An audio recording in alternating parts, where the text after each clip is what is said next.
চিরকাল বলা হয় কর্ম করো, কর্ম করতে থাকো, কিন্তু শুধুমাত্র কর্ম করাটাই পর্যাপ্ত নয়। কর্ম কিভাবে করা হচ্ছে, কোন দিশায় করা হচ্ছে সেটা বুঝতে পারাটাও অত্যন্ত আবশ্যক। ভাগ্যের ভরসায় থাকবেন না। ভাগ্যের দ্বার যদি বন্ধ থাকে তাহলে নিজের কর্ম দ্বারা আপনি সেই দ্বার খুলে দিতে পারেন। এবার আপনার পথে যদি কোনো বড় পাহাড় চলে আসে তাহলে আপনি কি করবেন? ভাগ্যের ভরসায় বসে থেকে হাহাকার করলে তো হবে না। ভাববেন যে আমার ভাগ্যে এটা লেখা আছে তাই এই সমস্যা নিজে থেকেই পথ থেকে সরে যাবে। না, আপনাকে কর্ম করতে হবে। নিজের কর্মের দ্বারা এমন কোলাহলের সৃষ্টি করুন যাতে ভাগ্য নিজেই আপনার জন্য সেই দ্বার খুলে দেয়। কর্মের কোলাহল কিছুটা এমন হওয়া উচিত যে সেই বাধা যেন আপনার কোলাহল শুনে নিজে থেকেই আপনার পথ থেকে সরে যায়। কর্ম করুন, কিন্তু এটা ভেবে কর্ম করুন যে কিভাবে আপনি কর্ম করছেন, কোন দিশাতে আপনি কর্ম করছেন। দিশাহীনভাবে আপনি যতই কর্ম করুন না কেন কোনো লাভ হবে না, কখনো সৌভাগ্য লাভ করতে পারবেন না। কর্ম করুন, বুঝে শুনে করুন, আর আমার সাথে ভালোবেসে বলুন রাধা রাধা। আমরা সবাই জীবন সুখ আর শান্তিপূর্বক অতিবাহিত করতে চাই। আমরা সবাই এটাই চাই যে আমরা সবাই স্বাধীন থাকব, আর এই স্বাধীনভাবেই আমরা জীবনে অগ্রসর হব। আর যখন কোনো ব্যক্তি আমাদের এইসব কিছু করতে বাধা দেন তখন আমরা তার উপর রুষ্ট হই। কিন্তু সত্যিটা ঠিক এর বিপরীত। কখনো কখনো এই ব্যক্তি অজান্তেই আমাদের এটা ভাবতে বাধ্য করে দেয় যে আমরা যেটা করছি সেটা কোথাও অনুচিত নয়। তো জীবনে অগ্রসর হতে হতে, সুখ খুঁজতে খুঁজতে, স্বাধীনতা খুঁজতে খুঁজতে আমরা অনুচিত কিছু করছি না তো? এটা বোঝা অত্যন্ত প্রয়োজনীয়। আর এটাই আমরা বুঝবো একটা উদাহরণ দ্বারা। কখনো কোনো উপবনে যাবেন আর গিয়ে ওখানকার মালিকে দেখবেন কি করে। কিছু সময় অন্তর ও ঘাস আর আগাছা কেটে পরিষ্কার করে। আর এরকমটা কেন করে? সে নিজেই তা রোপণ করে, নিজেই পরিশ্রম করে, আর তারপর নিজের পরিশ্রমকে কেটে ফেলার কি অর্থ হতে পারে? এরকমটা সে কেন করে?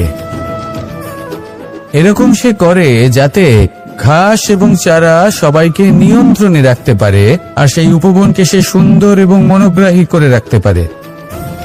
এটাই হলো ওর উদ্দেশ্য। এবার ভাবুন যে সেই ব্যক্তি আপনার জীবনে সেই কাজটাই করছে। আপনার জীবনে সে মালি হয়ে আসে আর কোনো শুল্ক ছাড়াই আপনাকে সে আরো উত্তম ব্যক্তি করে তুলছে।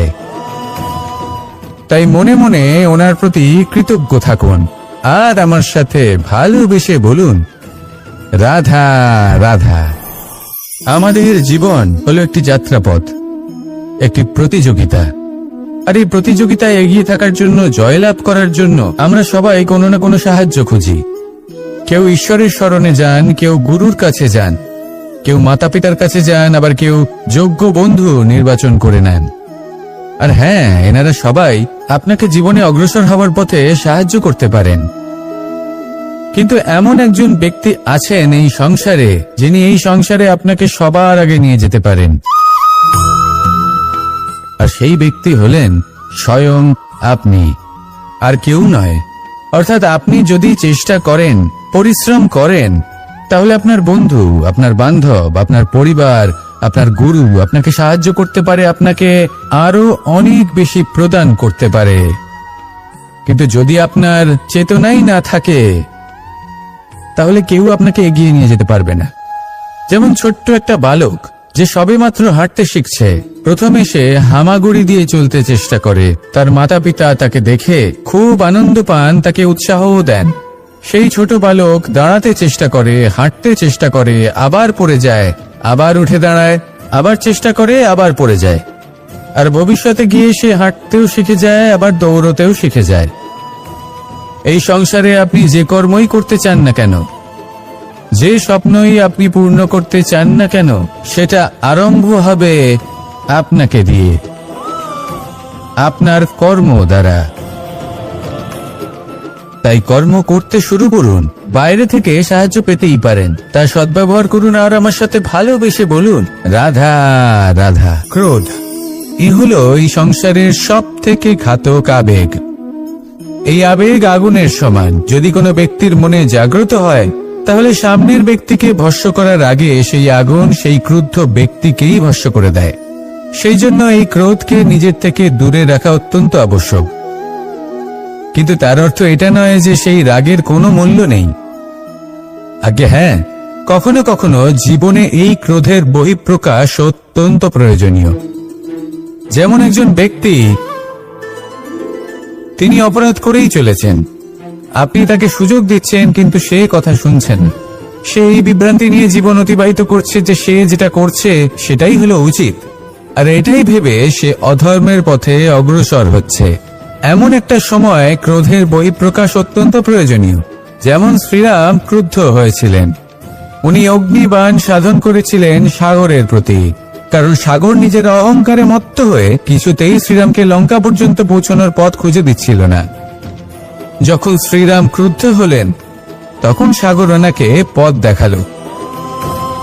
ক্রোধ প্রকাশ করুন, কিন্তু উচিত সময়, উচিত পরিস্থিতিতে, উচিত মাত্রাতে। আর কখনোই এই ক্রোধের আবেগ যেন আপনাকে নিয়ন্ত্রণ না করতে পারে। আসুন আমার সাথে ভালোবেসে বলুন, রাধা রাধা। প্রত্যেক মানুষ জীবনযাপন করেন, কিন্তু প্রত্যেক মানুষ বেঁচে থাকার রসদ জোগাড় করতে পারেন না। তাহলে কি করা যায়? জীবনের রসদ কিভাবে জোগাড় করা যায়? কিভাবে আমাদের চেষ্টা করে যাওয়া উচিত? আমাদের কি করা উচিত? কিছু কাজ আছে যেগুলো আপনাদের করতে হবে। সর্বপ্রথম, জীবনে যখনই কোনো সমস্যা আসবে তখন নিরপেক্ষভাবে তার সম্মুখীন হন। তা সে যে সমস্যাই হোক, সেটা সমাধান করার জন্য আপনাকে শুভ পথ নির্বাচন করতেই হবে। তারপরে যদি আপনার হাতে কখনো ক্ষমতা আসে, সেই মুহূর্তে আরো বেশি বিনম্র থাকতে হবে। আপনি ধন অর্জন করলে তখন অহংকার জাগ্রত হতে দিলে চলবে না। আপনি যদি শক্তিশালী হয়ে ওঠেন, তাও অহংকার জাগ্রত হলে চলবে না। জীবনে যখনই ক্রোধ হবে তখন নিজেকে নিয়ন্ত্রণ করুন, আর ভেবে দেখুন যে যদি এই মুহূর্তে আপনি ক্রোধ দেখান, তাহলে তার পরিণাম কি হবে। এর ফলে কি কিছু শুভ ঘটনা ঘটবে নাকি অশুভ কিছু ঘটবে? শুধু এই কটা কাজ নিজেদের জীবনে আত্মসাৎ করুন, জীবন যাপন অত্যন্ত সহজ হয়ে যাবে। আসুন আমার সাথে ভালোবেসে বলুন, রাধা রাধা। এই সংসারে যদি আপনি শুভ কিছু অর্জন করতে চান, তাহলে দুটি পথ আছে। প্রথম হলো ধর্ম, আর দ্বিতীয় হলো কর্ম। কিছু ব্যক্তি এমন কথাও বলেন যে আমরা তো ধর্মের পথেই অগ্রসর ছিলাম, আমরা তো লক্ষ্যপ্রাপ্ত করতে পারলাম না, বরং আমাদের নিন্দা হলো। এবার এরকমটা ঠিক কেন হয়? এরকম এই কারণে হয় কারণ দেখতে গেলে ধর্ম সবসময় আমাদের এমন পথ দেখায় যেটা আমাদের একটা শুভ লক্ষ্য প্রাপ্তিতে সাহায্য করে, কিন্তু সেই লক্ষ্যে আমাদের পৌঁছতে হবে নিজেদের কর্ম দ্বারা। যদি আপনি ধর্মের পথে অগ্রসর হয়ে থাকেন, তাহলে আপনাকে কর্মও করতে হবে। যদি ধর্মের পথে চলেন কিন্তু কর্ম না করেন, তাহলে লক্ষ্য প্রাপ্তি হবে না।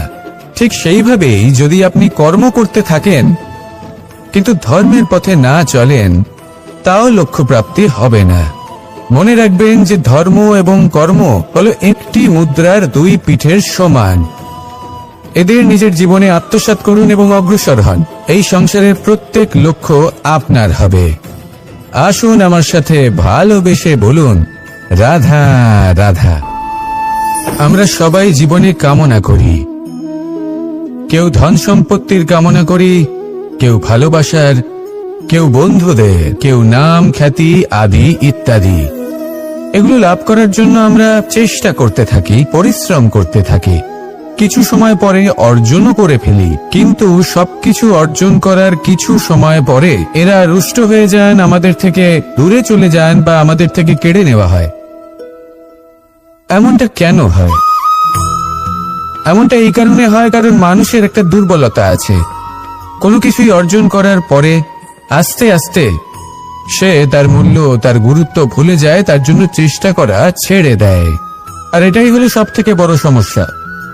ঠিক যেমন কোনো ব্যক্তি যিনি ধন অর্জন করতে চান তার জন্য কঠিন পরিশ্রম করেন, হয়তো ধন অর্জন করেও ফেলেন, তারপর আস্তে আস্তে ওই ধনের মূল্য ভুলে যান, উচিতভাবে তা প্রয়োগ করেন না, আস্তে আস্তে তার ধন তার সঙ্গ ত্যাগ করে দেয়, সমস্ত পরিশ্রম ব্যর্থ হয়ে যায়।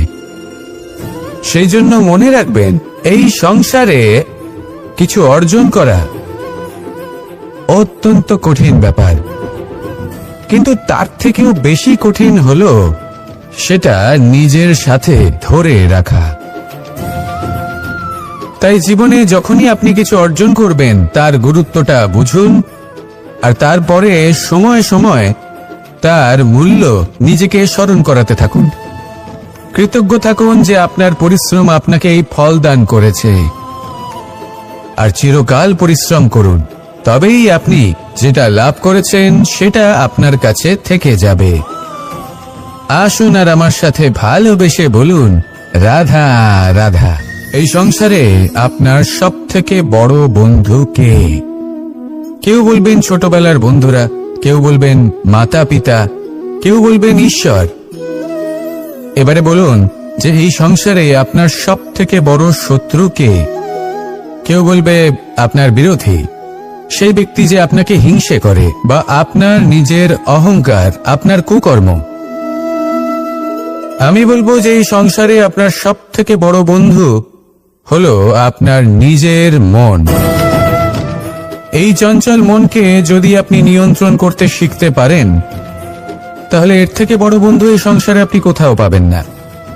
সেখানেই যদি এই মন আপনাকে বশ করে ফেলে, তাহলে সংসারে এর থেকে বড় শত্রুও আপনি কোথাও পাবেন না।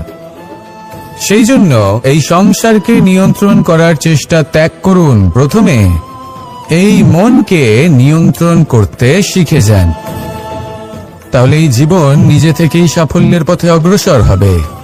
আর তখন এই মন প্রসন্ন হয়ে বলবে, রাধা রাধা। গঙ্গা ভারতের সবথেকে শক্তিশালী নদী, এমন একটি নদী যে নিজেই হলো একটি ইতিহাস।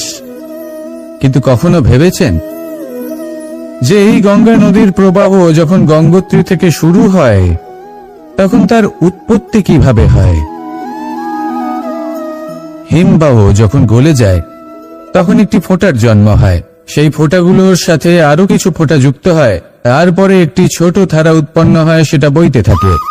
এর পরবর্তীতে আরো অনেক ধারা আরো অনেক ফোঁটার সাথে যুক্ত হয়ে যায়, আর অবশেষে একটা মহান বিশাল ধারা জন্ম নেয়, যাকে আমরা মহানদী গঙ্গা বলি। সেই জন্য এই কথা বলা হয়েছে যে একটি পাথর দিয়ে প্রাচীর বানানো যায় না। মহানদী গঙ্গা আসলে কি, যদি ভালোভাবে ভেবে দেখেন, তবে এ হলো অগুন্তি জলের ফোঁটার মিশ্রণ, যেটা আরম্ভ হয় একটি ফোঁটা দ্বারা।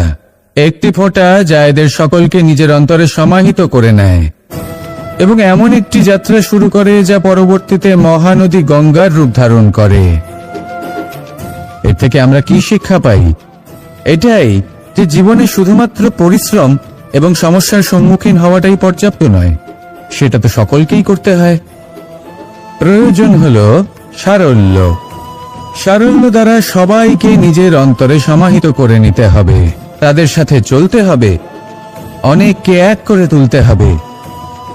এই প্রবৃত্তি যদি আপনি নিজের অন্তরে জাগ্রত করেন, তাহলে আপনিও গঙ্গার মতো মহান হয়ে উঠবেন। আসুন আমার সাথে ভালোবেসে বলুন, রাধা রাধা। এই সংসারের দুটি সবথেকে শক্তিশালী শব্দ হলো নীরবতা এবং প্রসন্নতা। এই দুটি সবথেকে বেশি কঠিনও। এবার আপনি বলবেন, এতে কঠিনের কি আছে? না, ক্ষেত্র বিশেষে নিজে নীরব থাকা হলো অত্যন্ত কঠিন, আর তার থেকেও বেশি কঠিন হলো বিকট পরিস্থিতিতে নিজেকে প্রসন্ন রাখা। কিন্তু যদি আপনি এটা শিখে যান, তাহলে এই নীরবতাই আপনাকে জীবনে অনেক বড় বড় সমস্যার হাত থেকে বাঁচাবে। এই প্রসন্নতা আপনাকে বিকটতর পরিস্থিতি থেকে বেরিয়ে আসতে শক্তি যোগাবে। তাই এই গুণ আত্মসাৎ করুন আর আমার সাথে ভালোবেসে বলুন, রাধা রাধা। মানুষ নিজের জীবনে সবকিছু লাভ করতে পারেন, সম্পত্তি, সাফল্য, সুখ, স্বাচ্ছন্দ্য, কিন্তু তারপরেও তার মনে একটি ভয় থেকে যায় যে কখনো যেন এমন কিছু না হয় যেটা ওকে এসে ভেঙে দেবে, তার অন্তর্মনকে ভেঙে দেবে, তার আত্মাকে ভেঙে দেবে। কিন্তু সত্যি কথা বলতে কিছু ভাঙলেও তাতে ভয় পাওয়ার কোনো প্রয়োজন নেই। ভাঙার পরেই কিন্তু নতুন নির্মাণ হয়। এটাই তো প্রকৃতি আমাদের শেখায়। এই দেখুন না, যখন এই মেঘ বিভাজিত হয়, ভেঙে পড়ে, তবেই তো বর্ষা আসে, আর বর্ষার পরেই এই মাটির সিঞ্চন হয়। একটি বীজ সেটা ভাঙার পরে তবেই সেখান থেকে সে অঙ্কুরিত হয়। তাই ভেঙে পড়ার কথা শুনে ভেঙে পড়বেন না। তারপর যেসব নির্মাণ হতে চলেছে তার উপর মনোনিবেশ করুন। আর হ্যাঁ, যদি সংসারে এমন কিছু থাকে যা ভাঙবেন না, তাহলে সেটা হলো বিশ্বাস। জীবনে কখনো কারোর বিশ্বাস ভঙ্গ করবেন না। যখন ব্যক্তির বিশ্বাস ভঙ্গ হয় তখন তার আত্মা আহত হয়। আসুন আমার সাথে ভালোবেসে বলুন, রাধা রাধা। এই ফুল কি সুন্দর হয়, তাই না? মন মোহিত করে দেবার মতো রং, সুগন্ধ, আর এতটাই কোমল হয় যে খুব সহজেই আপনি একে পিষে দিতে পারেন। এই ফুল আপনাকে কিছুই বলবে না, প্রতিবাদও করবে না, আপনাকে আঘাতও করবে না, আপনি কোনো চিৎকারও শুনতে পাবেন না। শুধু যাওয়ার সময় আপনার হাতে মধুর একটা সুবাস রেখে যাবে। কিন্তু এই কাজটা আপনি কাঁটার সাথে করতে পারবেন না। কাঁটা আপনাকে অত্যন্ত যন্ত্রণা দেবে, সেটা আপনিও জানেন। এবার এই ফুল আর কাঁটার মধ্যে যে পার্থক্য, সেটাই হলো পার্থক্য সজ্জন এবং দুর্জনদের মধ্যে। কখনো কখনো আমাদের জীবনে এমন কিছু ব্যক্তি আসেন যারা অত্যন্ত কোমল, তাদের আমরা দমন করে বসি। আর বেশিরভাগ সময় তারাই আমাদের সবথেকে বড় শুভাকাঙ্ক্ষী হন। তারা চাইলে বিরোধিতা করতেই পারেন, চাইলে আমাদের উপর প্রহার করতেই পারেন, কিন্তু তা করেন না। আর এই কথাটা আমরা তখন বুঝতে পারি যখন বাস্তবে আমাদের সামনে কোনো শত্রু, কোনো দুর্জন ব্যক্তি, কোনো কাঁটা বাধা হয়ে দাঁড়ায়। তাই জীবনে কোনো ব্যক্তি যদি নীরব থাকে, কোমল হয়, তাকে দমন করবেন না। হতে পারে সেই ব্যক্তি আপনার জীবনের সবথেকে বড় পুঁজি হয়ে ওঠেন। আসুন আমার সাথে ভালোবেসে বলুন, রাধা রাধা। মানুষ সংঘর্ষ করেন জীবনের সামনে এগোনোর জন্য, সাফল্য লাভ করার জন্য, মহান কর্ম করার জন্য। কখনো সে জীবনে একা হয়ে যায়, আবার কখনো তার জীবনে অনেক সংখ্যক লোক চলে আসেন, তাদের সাথে ভিন্ন ভিন্ন ধরনের সম্পর্ক গড়ে ওঠে। কিন্তু তখনই সাবধান থাকা প্রয়োজনীয়, কারণ সব সম্পর্ক সত্য হয় না।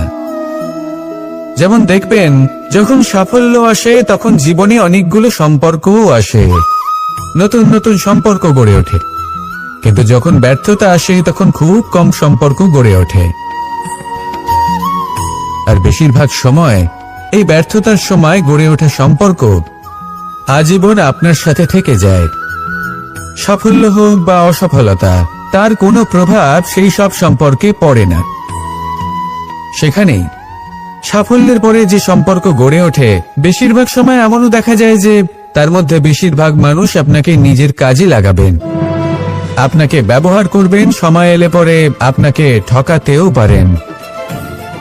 এর অর্থ এটা নয় যে আপনি জীবনে নতুন সম্পর্ক বানাবেন না, অবশ্যই বানাবেন, কিন্তু ব্যক্তি এবং সম্পর্কের পরখ করা আবশ্যক, আর সময় সময় সেটা করা আবশ্যক। যে কটি সম্পর্ক আপনার জীবনে আছে, যারা আপনার সাথে জড়িয়ে সারা জীবন, যারা আপনার সাথেই থাকবেন, তাদের যত্ন নিন আর তাদের সাথেই অগ্রসর হন। আর আমার সাথে ভালোবেসে বলুন, রাধা রাধা। পরম শক্তি প্রকৃতি, এ হলো এই সংসারে সব থেকে বেশি শক্তিশালী।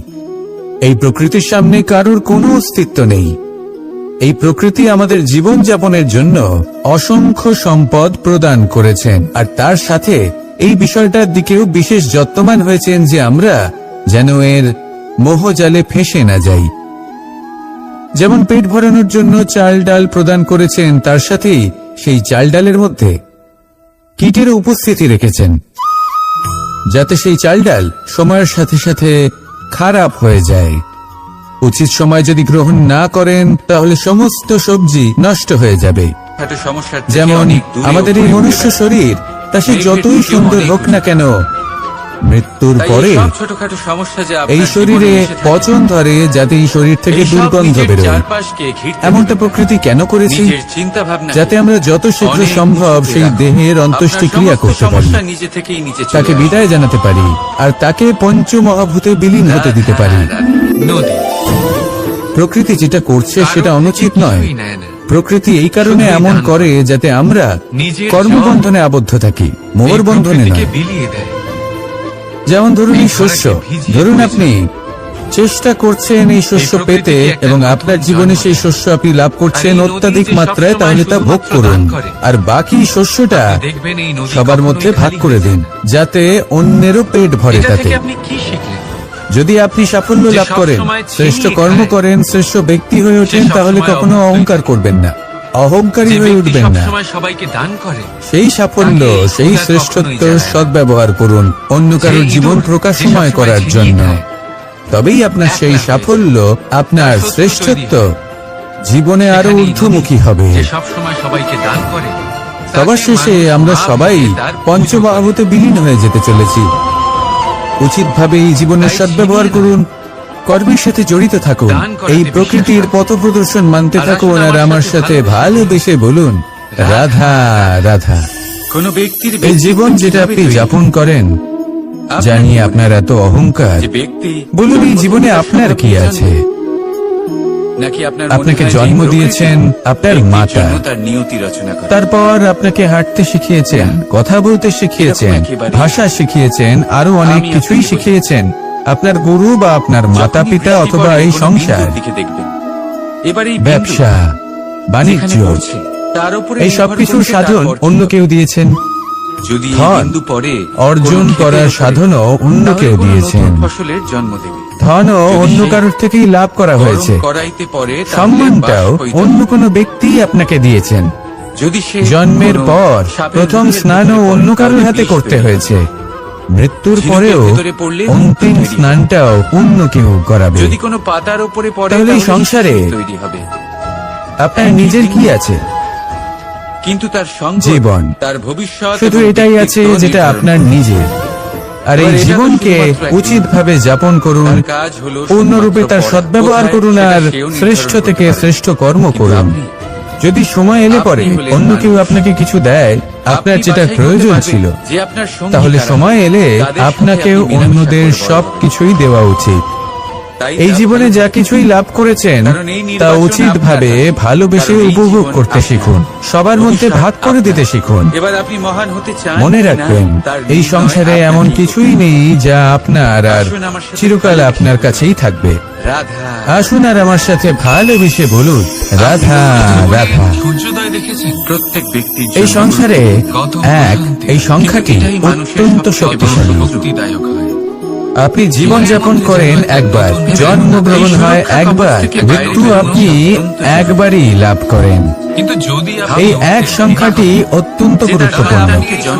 যদি আপনি এককে একের বিরুদ্ধে করে দেন, তাহলে সেটা হলো রাজনীতি। মানুষ সেখানে ষড়যন্ত্র করতে শিখে যায়। আর যদি আপনি এককে একের সাথে মিলিত হতে না দেন, তাহলে সেটা কূটনীতি হয়ে দাঁড়ায়, মানুষ সেখানে ছলনা করতে শিখে যায়। এবার যদি আপনি এককে একের সাথে মিলিত করে দুই করে দেন, তাহলে সেটা গণনীতি হয়ে দাঁড়ায়। মানুষ সংগ্রহ করতে শেখে, লাভ করতে শেখে। আর যদি আপনি এক এবং এক মিলিয়ে শূন্য করে দেন, তাহলে তাকে আধ্যাত্ম বলা হয়, যেখানে আমরা নিজেকে ঈশ্বরের কাছে পূর্ণরূপে সমর্পণ করে দিই। আর যদি আপনারা এক আর এক এই দুইকে মিলিয়েও একই থাকতে পারেন, তাহলে তাকে প্রেম নীতি বলা হয়। যেমন আমি আর রাধা, না আমরা শূন্য আর না আমরা দুজন ভিন্ন, দুজন ভিন্ন হয়েও আমরা অভিন্ন।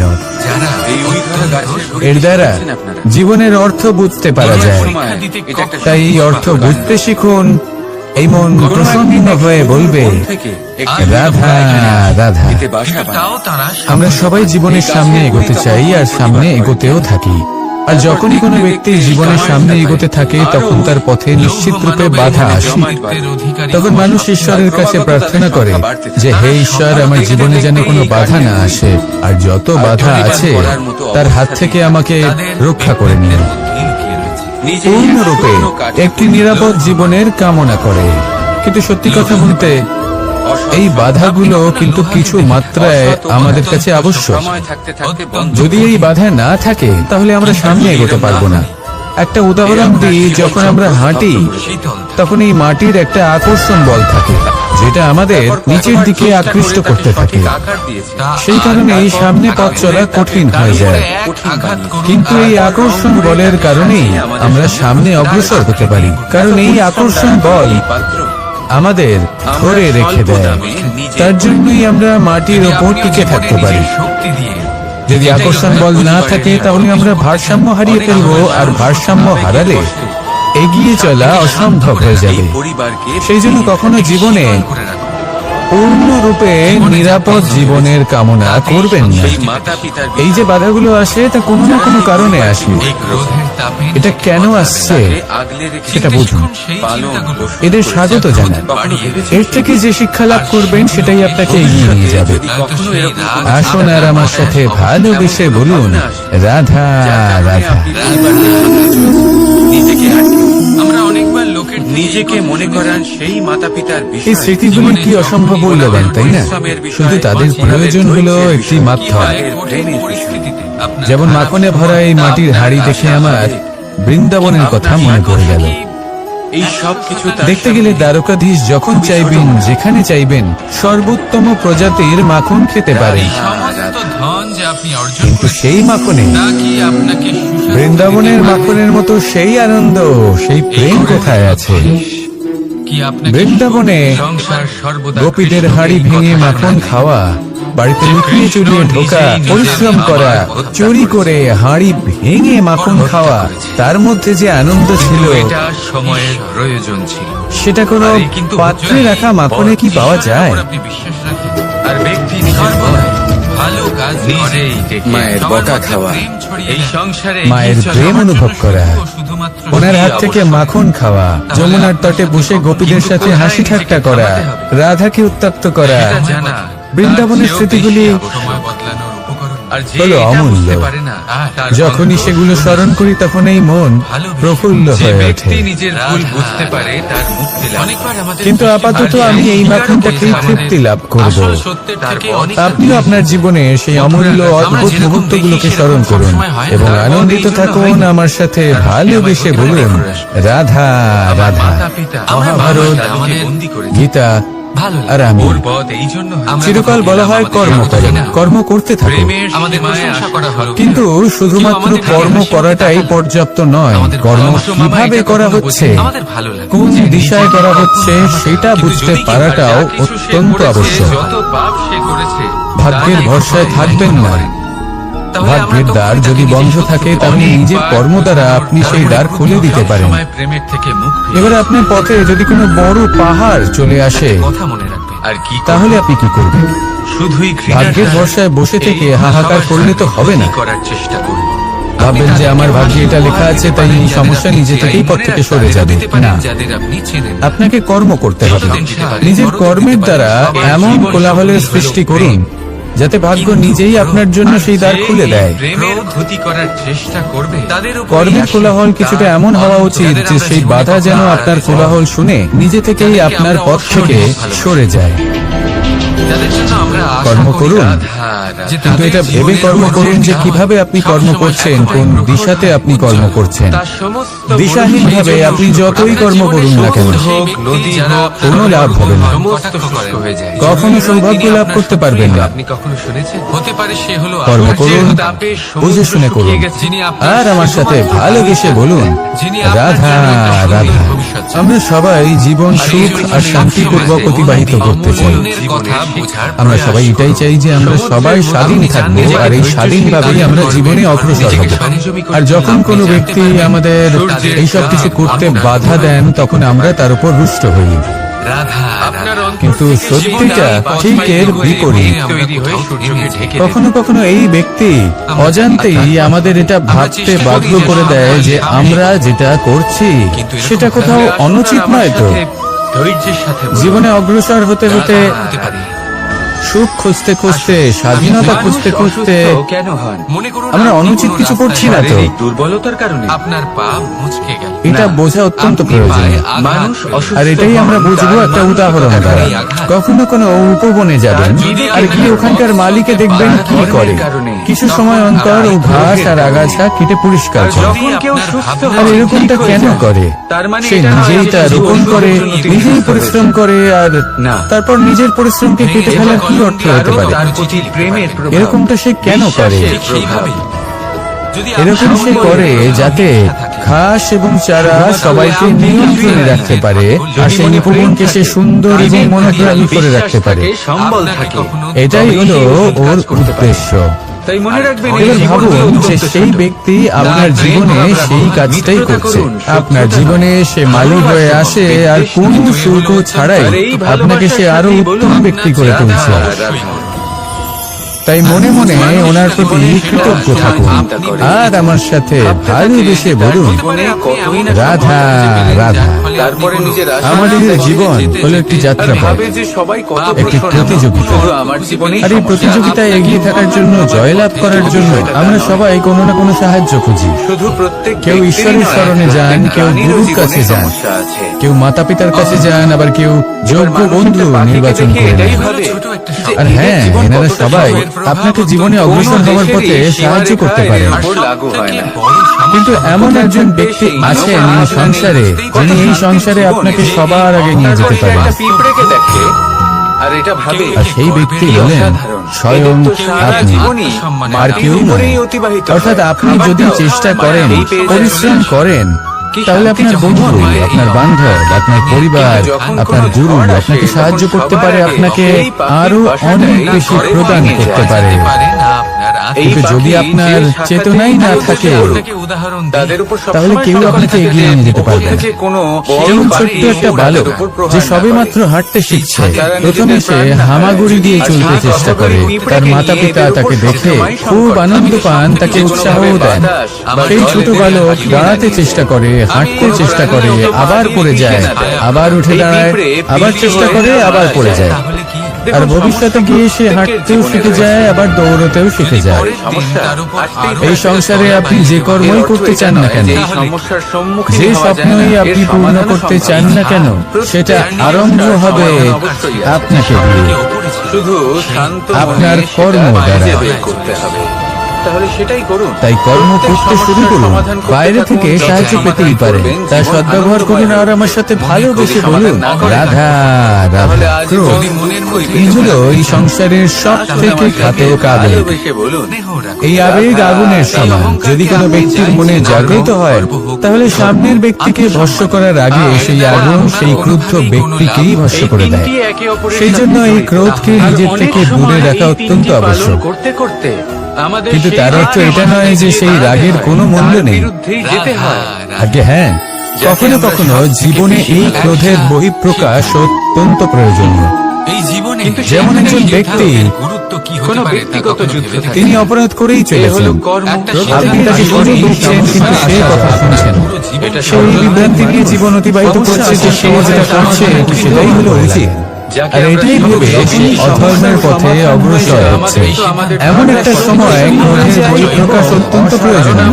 যেমন শ্রীরাম ক্রুদ্ধ হয়েছিলেন, উনি অগ্নিবাণ সাধন করেছিলেন সাগরের প্রতি, কারণ সাগর নিজের অহংকারে মত্ত হয়ে কিছুতেই শ্রীরামকে লঙ্কা পর্যন্ত পৌঁছানোর পথ খুঁজে দিচ্ছেন। যখন শ্রীরাম ক্রুদ্ধ হলেন, তখন সাগর ওনাকে পথ দেখালেন। ক্রোধ প্রকাশ করুন, কিন্তু উচিত সময়, উচিত পরিস্থিতিতে, উচিত মাত্রাতে, আর কখনোই এই ক্রোধের আবেগ যেন আপনাকে নিয়ন্ত্রণ না করতে পারে।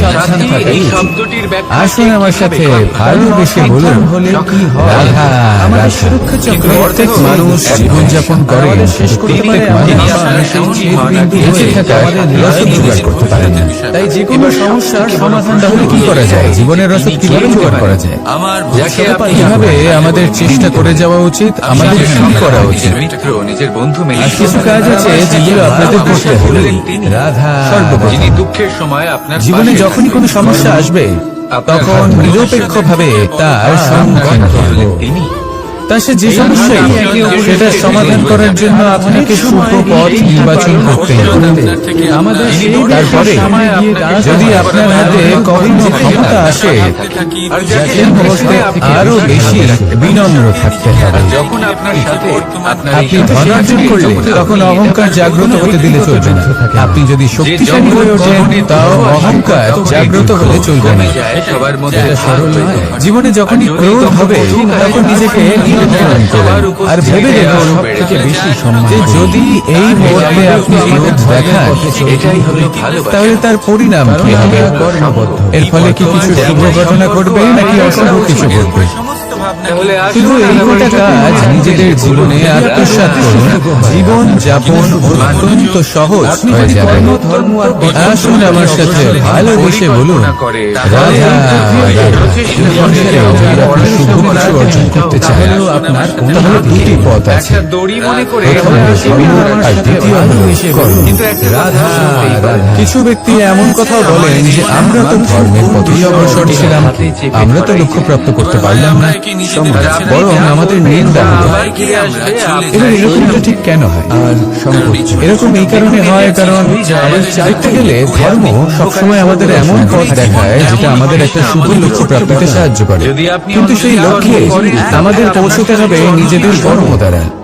যদি আপনি ধর্মের পথে অগ্রসর হয়ে থাকেন, তাহলে আপনাকে কর্ম করতে হবে। যদি ধর্মের পথে চলেন কিন্তু কর্ম না করেন, তাহলে লক্ষ্য প্রাপ্তি হবে না।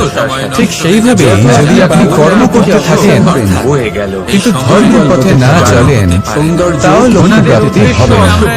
মনে রাখবেন যে ধর্ম এবং কর্ম হল একটি মুদ্রার দুই বিশেষ সমান।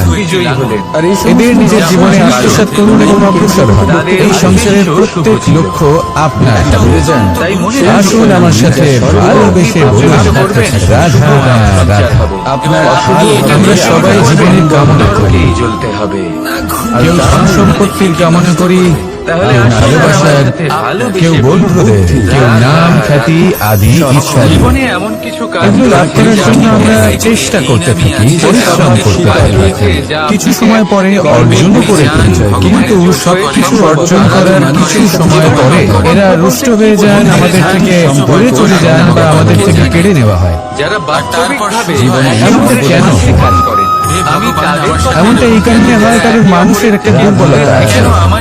কোনো কিছু অর্জন করার পরে আস্তে আস্তে সে তার মূল্য, তার গুরুত্ব ভুলে যায়, তার জন্য চেষ্টা করা ছেড়ে দেয়। আর এটাই হলো সব থেকে বড় সমস্যা।